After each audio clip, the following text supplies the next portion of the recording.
Del laptop on பண்ணால் வந்து screen வரல. பட் உங்களுக்கு வந்து இந்த மாதிரி வந்து ஒரு பீப் சவுண்ட் வந்து வரும். ஸோ இந்த மாதிரி கண்டினியூஸாக வந்து பீப் சவுண்ட் வந்துகிட்டே இருக்குது. ஸ்க்ரீனில் எந்த ஒரு ரெஸ்பான்ஸுமே இல்லை அப்படின்னா நீங்கள் என்ன பண்ணணும் அப்படி இங்கே பார்த்தீங்கன்னா ஒரு பேக் லைட் கூட எதுவுமே கிடையாது. ஃபுல்லாக வந்து பிளாங்க் ஸ்க்ரீன். இப்போ நம்ம என்ன பண்ண போகிறோம் அப்படின்னா இதை சால்வ் பண்ணுறதுக்கு ஜஸ்ட் வந்து இந்த லேப்டாப்பை வந்து க்ளோஸ் பண்ணிவிட்டு பேக் சைடில் நீங்கள் ரேம் வந்து இதுதான் ரேம் ஸ்லாட்டு.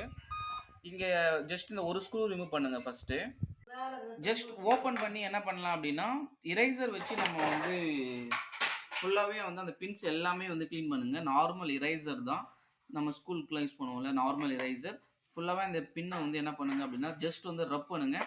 அண்ட் ரப் பண்ணும்போது இங்கே வந்து இருக்கிற அந்த ரெசிஸ்டிவ் காம்போனன்ட்ஸ் இல்லை சின்ன சின்ன காம்போனன்ட்ஸ் டேமேஜ் ஆகாத மாதிரி ஜஸ்ட் அந்த பின்னு மட்டும் வந்து ஃபுல்லாக க்ளீன் பண்ணி எடுத்துக்கலாம். யா நவ் இப்போ நான் வந்து க்ளீன் பண்ணி போட்டிருக்கேன். இப்போ ஜஸ்ட் நான் என்ன பண்ண போகிறேன்னா பவர் சப்ளை கொடுத்து ஆன் பண்ணி பார்க்கலாம் நமக்கு இப்போவும் அந்த பீப் சவுண்ட் வருதா அப்படின்ட்டு.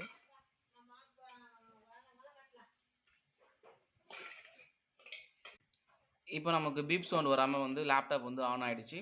அவ்வளோதான். இந்த வீடியோ உங்களுக்கு பிடிச்சிருந்தா லைக் பண்ணுங்கள். இந்த மாதிரி டெக்னிக்கல் கண்டென்ட் தெரிஞ்சுக்கிறது நம்ம சேனலை சப்ஸ்கிரைப் பண்ணிக்கங்க. அண்ட் இதே போல் இன்னொரு பியூட்டிஃபுல்லான வீடியோட பார்க்கலாம். தேங்க்யூ.